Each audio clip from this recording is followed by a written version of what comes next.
Hey, welcome back. We're moving on to our next intermediate sorting algorithm, which is called Quicksort. So it has a bit of a catchier name. It sounds better than merge sort. I mean, who doesn't want a sort that is called Quicksort? But I have to admit, personally, this is the bane of my existence as far as sorting algorithms. Not because it's bad. I mean, it's very useful, as we'll see later on. It's efficient. It works well. It is indeed quick. But for some reason, my brain just does not like the way that Quicksort works. Anytime I have to teach these sorting algorithms, I usually, like the night before a lecture, will go review, make sure I remember how everything works. I can rewrite the code. And occasionally, I'll have to reference previous code or something. But with Quicksort, every single time I have to double check my work. My brain just rejects storing it. It just won't, it does not like it. So not to poison your opinion of it ahead of time, because I have had many a student who really loves Quicksort. Just for me, the way my brain works, it's just not very intuitive. So we're going to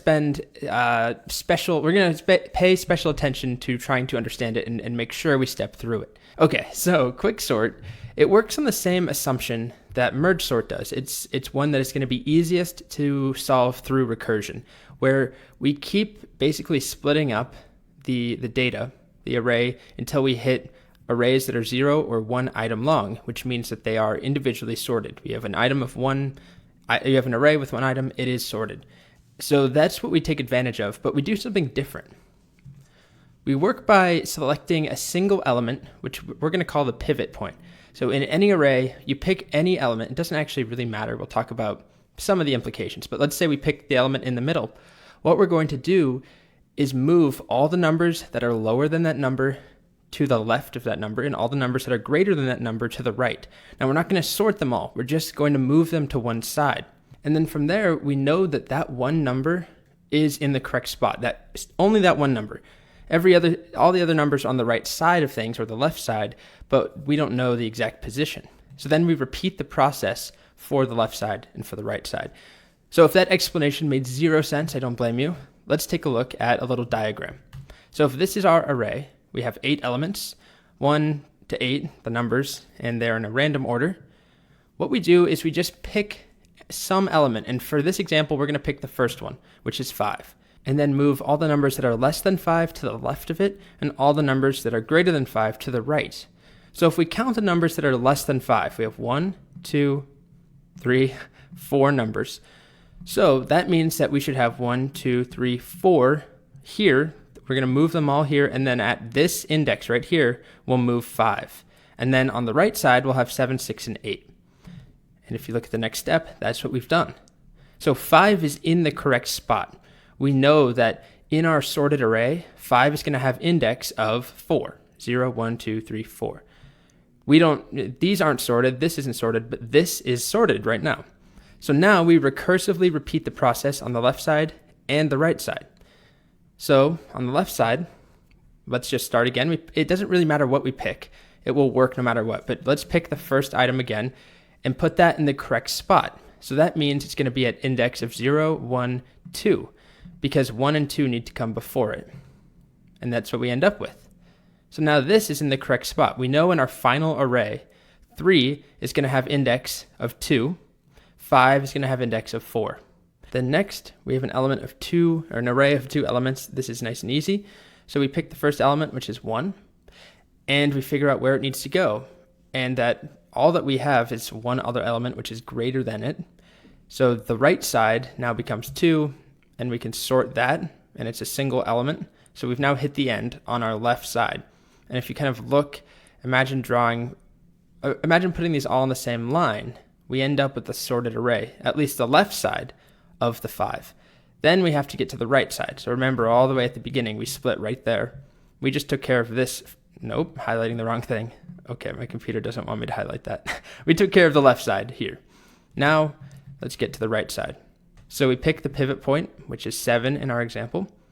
And we have to figure out, okay, where should 7 go? What's the index where it should end up? We move the other elements. So we move 6 to the left of it, 8 to the right of it, and those are both single element arrays now. And actually, if you look at what we have, 1, 2, 3, 4, 5, 6, 7, 8, we have the sorted array. There, I got ahead of my slides again. I'm always doing that. So This shows us how it works roughly. It makes sense, I think, in a nice little diagram, but when we actually start working and trying to write the recursion and visualize it when we have code, it can be a little bit tricky. Okay, so I have Visual Algo pulled up with Quicksort now. So here's another visualization. We start with this unsorted array and we pick 11 as our first pivot point. So we want to move all the elements that are less than 11 to the left of it and all the ones that are greater to the right. So we start and just compare it. Okay, 40 is greater than. Okay, here's a 10. So that's less than. So what we're going to do, you might think that we would swap them or something. What we're actually going to do is keep track of how many elements are less than 11. So far it's one element. And then we're just going to swap 10 and 40. But we're mentally keeping track of, in our code, not mentally, there was one element that is less than 11. Now we keep going. Nope, that's greater than. Okay, here's another element, less than 11. So we do the same thing again, but now we know we have a variable, and we say there are two things less than 11. So once we hit the end, because there's nothing greater than 11, or nothing less than 11 anymore, now we know, okay, there were two things that we added in. There are two items that we now need 11 to leapfrog over. And that's what happens. So now 11 is in the correct spot. So does that make sense? We count 1, 2, and then we move to that position. And now everything on the left side is less than 11. Everything on the right side is greater than 11. Now it happens that these two values are sorted already, but our code doesn't know that. It's not guaranteed. Okay, so now our code is going to take the left side and repeat the same thing. So this is showing us 11 is cemented in place. And now it does the same thing with 6 and 10. But this is super short because there's really no other values to compare. And so it cements 6 and then it cements 10. But now let's focus on the right side. So next up we have 50. And I'm just going to count how many numbers are greater than 50 or how many numbers are less than 50 as we go through. 1, 2, 3, 4, 5, 6, 7, 8, 9, 10, 11, 12 numbers. So now we're just going to swap 50 to the end there. Now 50 is in the correct spot, so it should turn orange. Okay, so now we have to sort the left and the right side, but there is no right side, so we have to sort this left side. So we pick 27 again. Not again. We picked 27 for the first time. Now we compare it to 43. That's greater than it. Greater. Okay, here's a less than. So we swap, and we keep track of, okay, there's one element that was less than. Keep going. Here's another swap. Now we have two elements that were less than. Keep going. Now we have three elements that are less than. And finally, four elements. Now where do we put 27? Well, we know that we had four numbers less than 27. So we swap it there. All right. So I'm not going to walk through every other step. I'm just going to fast forward. But you can see 27 is now in correct position. Now we do the left side. Keep going. Now we do the right side. 43 is in the correct spot. Now we have 42 in the correct spot. Okay. And we're almost there. There we go. Fully sorted. So it's kind of, this is why, for me personally, maybe that made more sense to you, but trying to write this in code can be very intimidating. And I'm going to give you the pseudocode in the next video, but it's not at all the expectation that you just go and write it. This is a hard one. So the actual code is not that long either, but just conceptually, it's a lot. So I'm going to give you the pseudocode. If you want to attempt it, go ahead. But also, don't beat yourself up, please. Welcome back. In this video, we'll write the first part of Quicksort. Just like with merge sort, we implemented the merge helper first. We're going to do the same thing here. You might hear this called partition or pivot. It does the same thing. So we're going to write a function that, given an array, it designates an element as the pivot point, and it should rearrange the elements in the array. So this is basically what I already said. Got ahead of myself. And ahead of the slides, surprise, surprise, all values less than the pivot are moved to the left, and all values greater than the pivot are moved to the right. But the order on either side doesn't matter. It just needs to be less than the pivot and greater than the pivot on the right side. But inside the left and right, it doesn't matter what order they're in. So the other really important thing is that this helper should do it in place.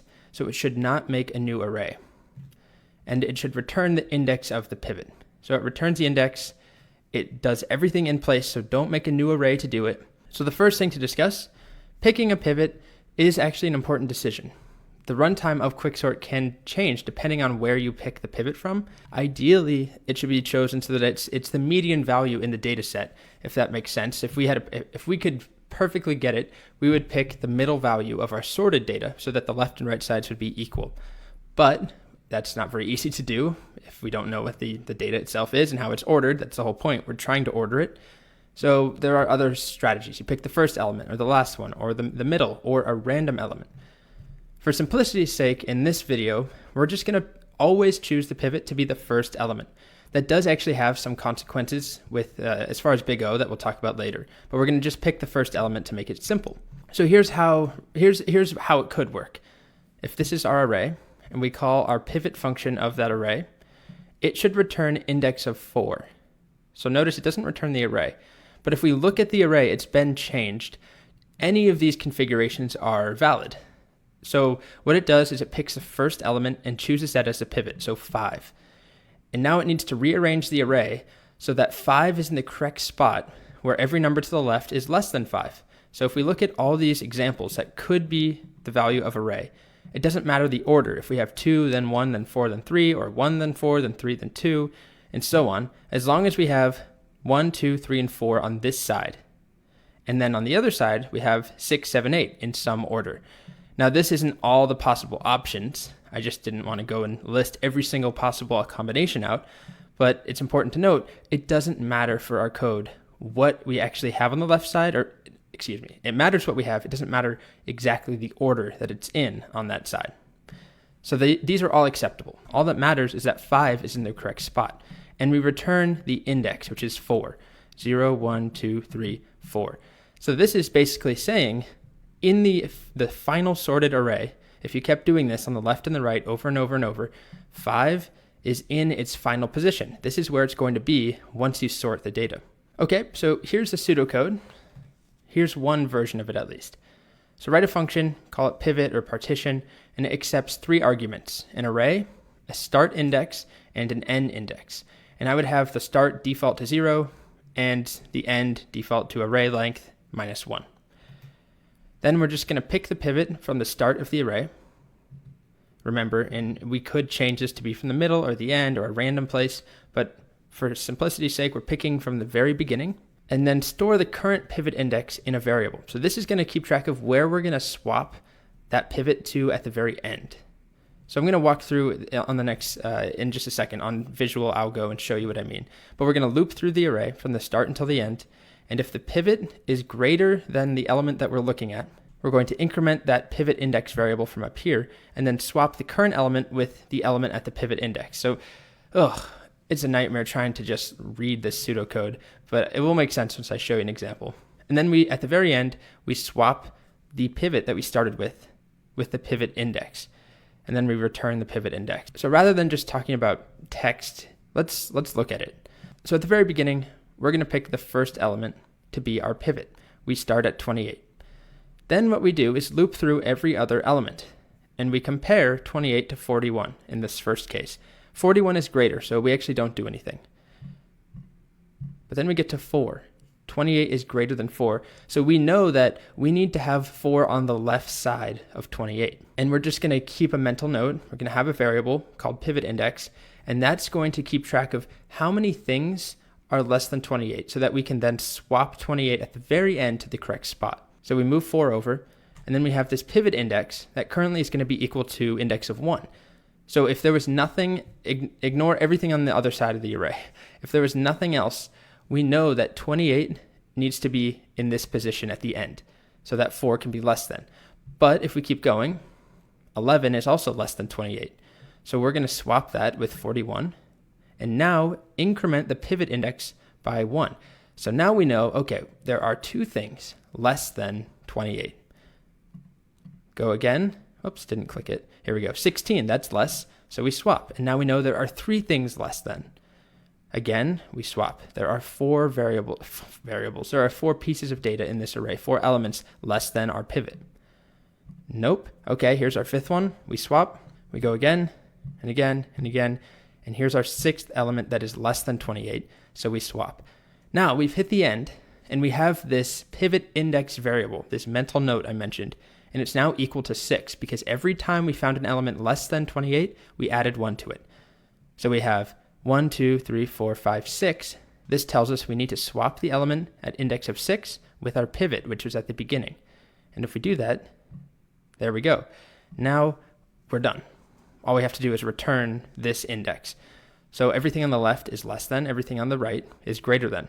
The pseudocode on its own isn't all that helpful, but if you look at this side by side with something like this, where you step through it, I think it can help. So go ahead and implement this if you'd like to. Again, it's not all that easy, but give it a shot. If you want to stick around, I'll do one more example walkthrough, but I know that it can get boring. If you understand it all and you're ready to go, or you're just bored, go ahead and skip this. But I'll put it here for extra practice. New data. The very beginning, we pick our pivot point at just the first thing, 26. Now we compare it to every other element.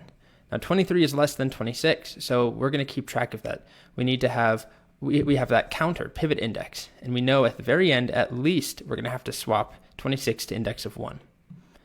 We get to 27, that's greater than, so we don't do anything. That's greater than again. Now we get to 17, which is less than. So what we do is we swap with 27 in this case, and then we're going to increment our pivot index by 1. So now we know there are two things less than 26, so we need to swap at the end, so 26 is here, where 17 currently is. We go through again, that's greater than, greater than, greater than, greater than. Finally, we get to 1, which is less than, and we swap with 44. And now we increment pivot index by 1 again. So now it's at 3.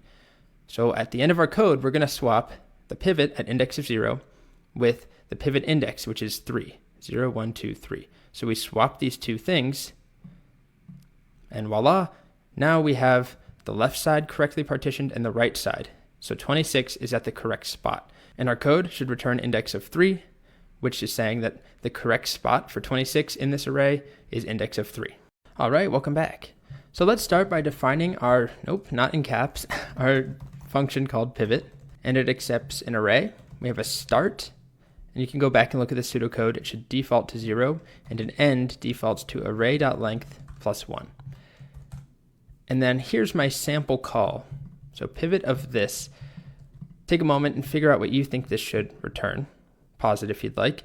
What it should return is the index 3, because it's going to take this first item, which is 4, as our pivot, and figure out the correct index that it should be in.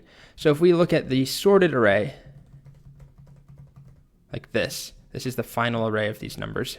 This will not be returned from this, but from our eventual quicksort, it will be. If you look at where 4 is, that's index of 0, 1, 2, 3. So our code should return the index of 3.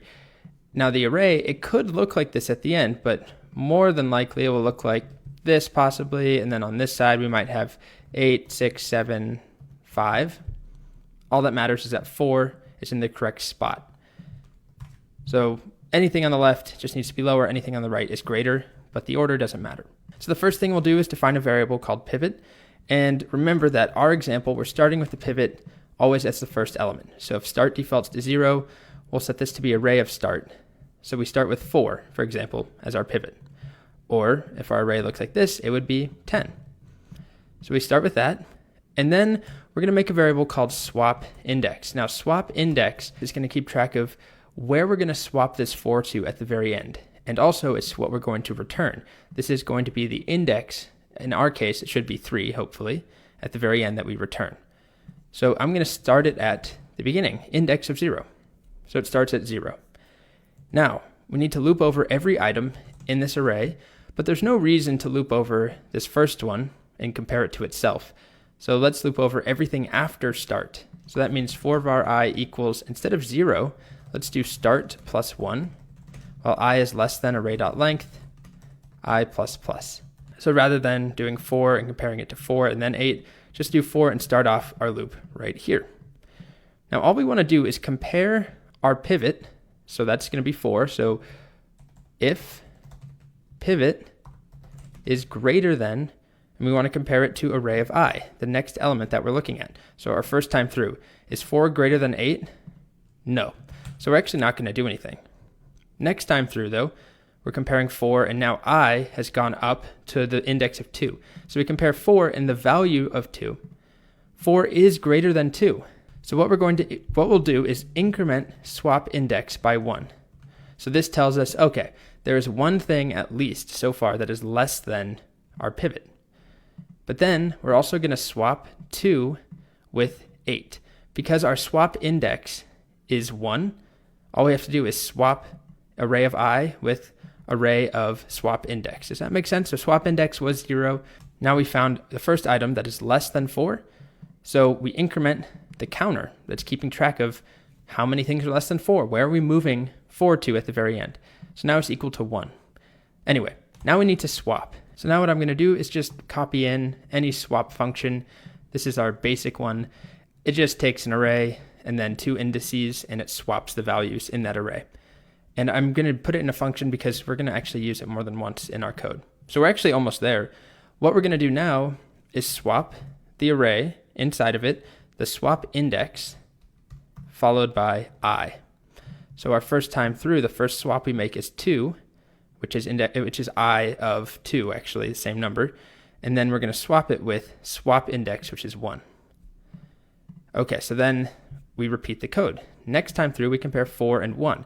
Well, 1 is still less than 4. So this time, we increment swap index again. So swap index is now 2.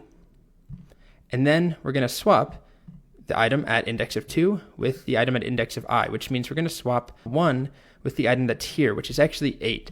So if we were to visualize this whole thing, we start off like this. And the next time through, we don't do anything with 4 and 8, but then we do swap 2 and 8, like that. And then the next time through, we're comparing 4 and 1. Well, 1 is less than 4. So we swap 1 and 8, like this. And now our swap index is right here. So at the end of the code, if there was nothing less than 4, which there actually is, but if there wasn't, at the very end, we're going to swap 4 and 1. And if we did that, we end up with all the numbers less than 4 on this side, ignoring the fact that we still have to account for 3. So we keep going, and next we compare 4 and 5, nothing happens. Then we compare 4 and 7, nothing happens. 4 and 6, nothing happens. 4 and 3, this time 3 is less than 4. So what do? We take 3 and we swap it with our swap index, which was right here. So now we swap 8 and 3. So we added 1 to our swap index, which now makes it index of 3. Which, yes, it also is the value of 3. That's confusing, but this is our swap index. So the very last thing we have to do after our loop is take that last swap index and swap it with the start, like this. And now 4 is at the correct position. So basically all that we've been doing, we keep going through here and we move things over to the left. We swap them anytime it's less than 4. But we've left 4 at the first position. So at the very end, we can just swap 4 to the correct spot. What do we need to do now? Well, if we actually just printed out array, I think this would make it clear for us. You can see here, we start off, I'm only printing it out when we do the swaps, but you can see the final state is this. And then we need to do our final swap, move 4 and 3, swap them. And then we need to return that index of swap index. So let's come down here after the loop and add in our final swap, which is in the pseudocode, swap the starting element with the pivot index. So we just do swap, which again is coming from here. And what are we going to swap? We're going to swap the array, the start, and then swap index. So we're not swapping the pivot because pivot is the value. The start is the index of that pivot. So this is kind of a headache to try and walk through. I totally recognize that. But let's just make sure it works first. We need to return at the very end swap index. Remember, that's the whole point. It needs to return the swap index. We run it. It returns 3. And if we start off with a different number like 9 here, it returns 8 because 9, the correct location is at the very end of the array of index of 8. So I'll go back to 4. So we get 3. And if we console.log the array at the very end, you should see 4 is in the correct spot. All the lower numbers are before it, all the greater numbers are after it. So that's our pivot helper. So kind of a lot of work. So now that we have that done, we need to move on to the actual sorting part. We're doing this one time. We need to repeat this on the left side and then on the right side, and then repeat that until we hit the one item arrays. So we'll get there. Oh, and before I forget, here is the ES 2015 version where we just use our fancier version of swap, and I use let instead of var, and that's pretty much it. It's the same exact logic. It still works. We still get 3. So I'll leave them both in there. You can use the one you prefer. All right, next, Quicksort. All right, welcome back. So in this video, I'm going to quickly run through the pseudocode for Quicksort, but it's pretty short, so I'm actually going to just implement it too, rather than doing a separate video to show the pseudocode and then implement it, just to keep things a little briefer.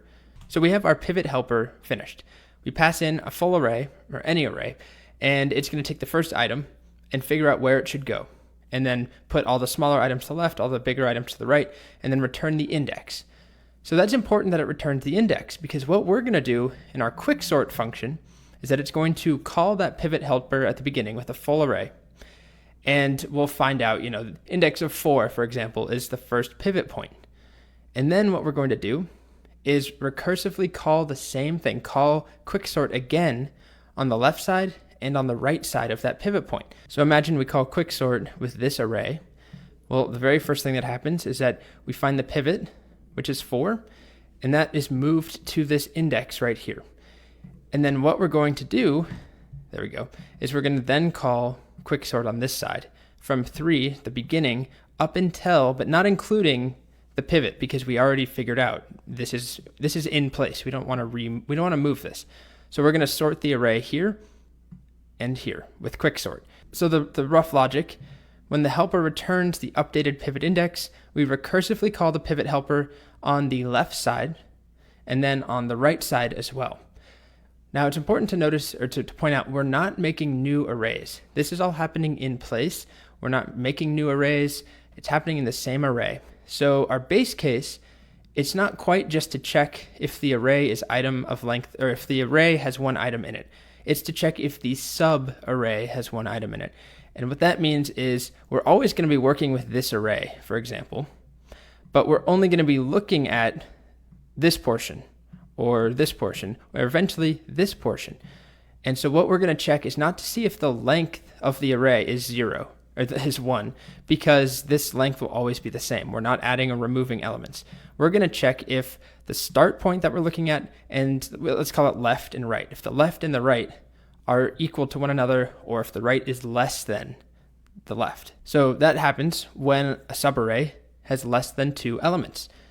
So I'm just going to implement it. This is a tough one, honestly, to just take that pseudocode and try and write it yourself. I applaud anybody who wants to do it and who tries it out. But again, no expectation on my part that when I teach this in person, it's very rare that anybody can implement it right away. And even once I show the code, it can be hard to come up with it again. And I've already mentioned my struggles with it and how it's just unintuitive for me. So I'm going to define my function quicksort. I've already done that actually. And it's going to take an array. And the first thing that we'll do is call, so let's make a variable called pivot index. And it's just going to be equal to calling pivot with that array. But the thing is, our pivot, first of all, if we go back, it accepts an array, a start, and an end. And this is important because the very first time through, yeah, we want to call it on the whole array. But then this recursive function eventually is going to call it again on this subarray or this one, where we have a different start and end point. It's not just the default 0 up until the end of the array. So what I'm going to do is in here, I'm going to make an argument called left and set it equal to 0, and another one called right, which is array.length minus 1. And then we're going to pass in left and right when we call pivot. So the first time we call this right here, the default value for left is 0, and for right is going to be 0, 1, 2, 3, 4, 5, 6. So we're calling pivot on this array with 0, 6, right? So then that goes, I deleted a bracket, takes the first item inside of that pivot function, and it figures out that this needs to actually be at index 3. So it changes the array to look like this, and it returns the index of 3 to us. So pivot index is equal to 3 at this point. Then we want to repeat the same thing, but we want to do it on the left side, which basically means from the left, the start point, which right now is 0. So from the left up until the pivot index minus 1. So we already have this cemented in place. We want to now sort from here to here. And then the same thing on the right side, but we want to go from pivot index plus 1 up until the end, the right. So let's do the left first. So the left side is just quicksort of the array. This time we're going to pass in a left and a right.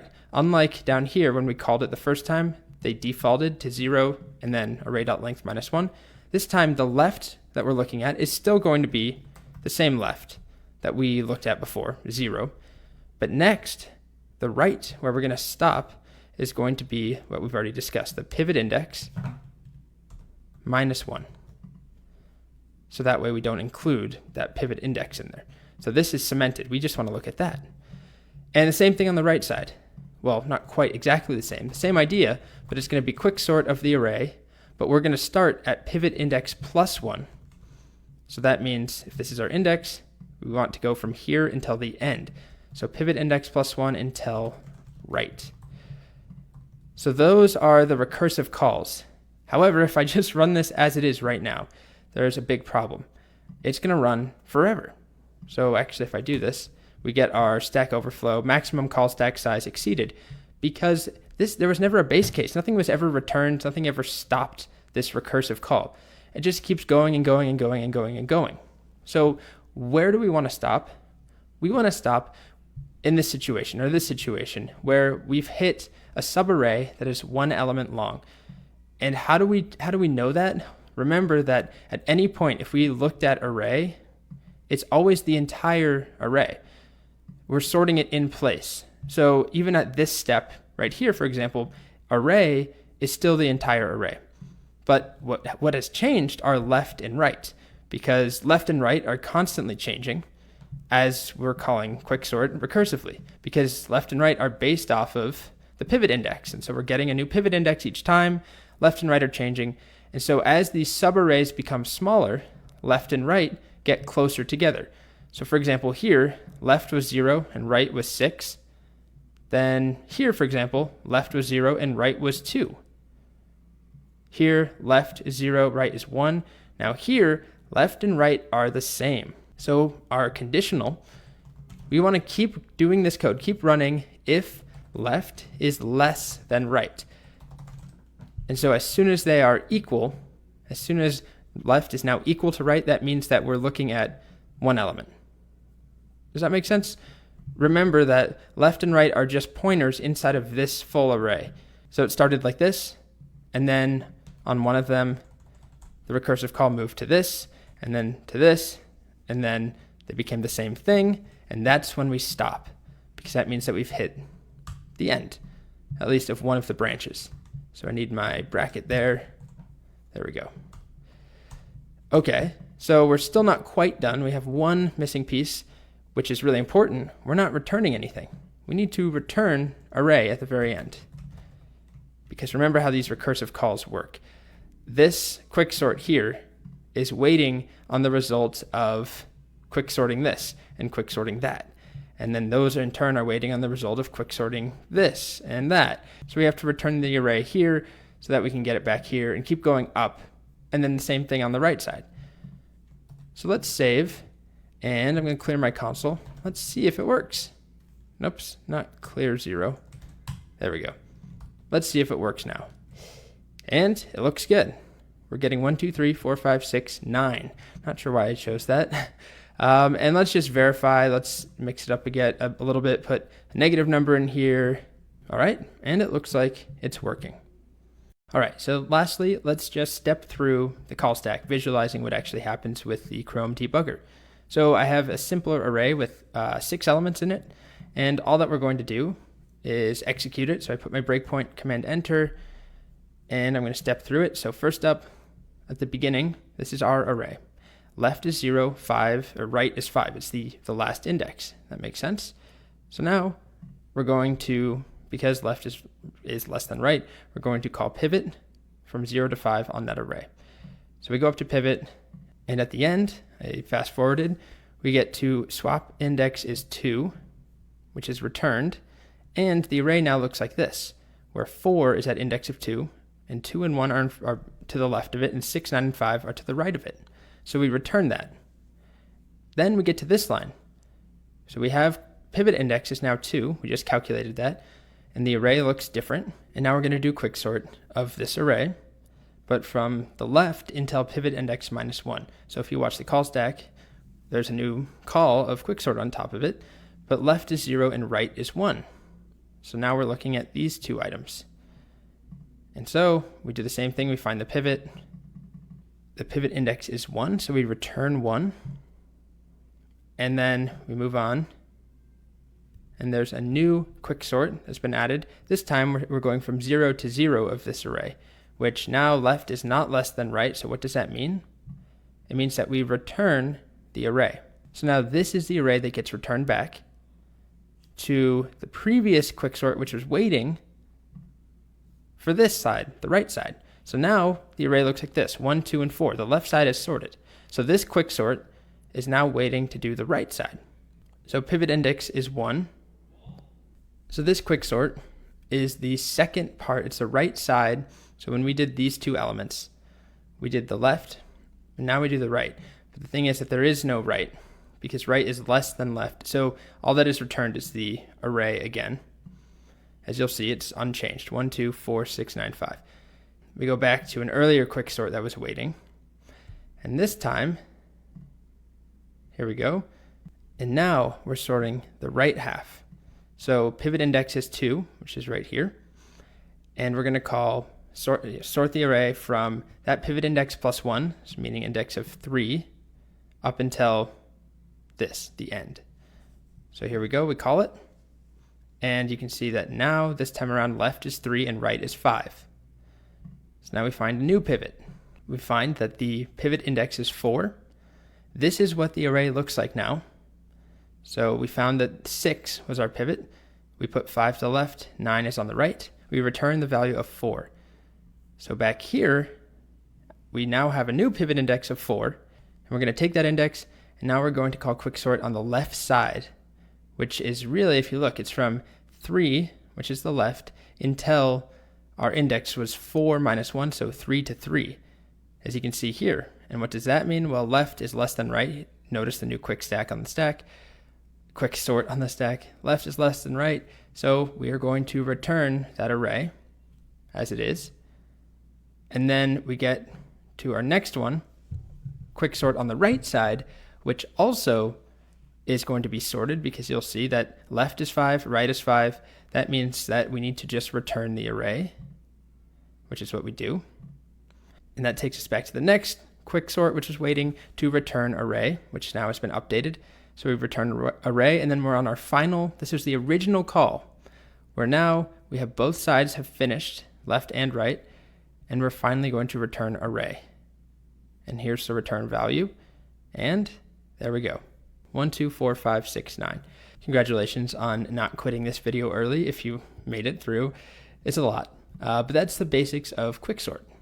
Welcome back. Our last video on quicksort. Good riddance, if you ask me. We're going to talk about the time complexity and space complexity of quicksort. So first off, notice that best and average are both O of n log n, which is the same as merge. And if we look at y, let's look at best case, for example. So here's our array, and we have to make a decomposition, and then another decomposition, another one, just like we did with merge sort, where the pattern here, as n grows, we have to make log n, log base 2n decompositions. So as we have more elements, for example, if we had 32 elements, we have to make 5 decompositions, slice it in half 5 times.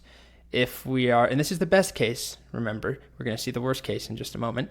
If we have, I don't know, what's next, 64, we would have to make 6 decompositions. So that grows at the rate of log n. But then each level, each decomposition that we have to make O of n comparisons per decomposition. So that's happening when we're pivoting. Remember, when we're finding the pivot, we're comparing to every other element one time. So that is how we get n log n. It's very similar. It's the same reason, really, why we got n log n with merge sort. But now let's talk about worst case. So with our algorithm, our pivot function, it takes the first item as the pivot always. Now that's problematic if our data is already sorted. So here's the worst case for our current quicksort. If we have this array and we're trying to sort it, and of course our code doesn't know that it's sorted, So we take this in, and the very first thing we do is find the first item and use that as the pivot. Well, we compare it to every item in that array, but nothing is less than it. So the next array, that decomposition really only gave us a single item. We have this entire subarray left. So every time we go through, each decomposition is only one item that we're pivoting on. And so everything moves to the right side with our current algorithm. And we have to keep going and going and going over and over and over because we're only taking the first item and it's already sorted. And then for each one of those, so that is n decompositions. The worst case with our current setup is O of n decompositions. And on each level, each decomposition, we have to make O of n comparisons, which results in O of n squared, quadratic time, for the worst case. So basically the problem arises when the pivot that is chosen is the minimum element every single time, or the pivot is always the maximum element. So to fix that, in this example at least, if we're dealing with a sorted array, we could get around it by, instead of pivoting around the first item no matter what, pivot around a random item. Just pick anything in here, it doesn't matter, just pick a random item. Or try and pick the middle element every time. And that way, even if we have a sorted array, we can avoid the problem. But of course, there's still a chance that if we pick the middle element every time, it's possible that the array is unsorted and it's supposed to be in random order, or we think it is, but somehow we're always picking the minimum every time. We can never avoid that worst case entirely because the way the algorithm works, if you're pivoting around the minimum or the maximum repeatedly, that's going to be quadratic time. But we can just do our best to avoid the chances of constantly picking the minimum or the maximum, which is why you would do a random number or the median instead of the first element every single time. But by doing that, what we did, picking the first element every time, it allows me to illustrate this problem, the worst case scenario. So take a deep breath. That was Quicksort. That's a lot, I know. Again, do not feel any pressure to be able to write that on your own. It's really more about understanding how it works, being able to walk through. If you had a whiteboard, could you write down the values of the array each time through? Could you diagram out the recursion? That's the sort of thing that I hope you took away from this. Okay, moving on.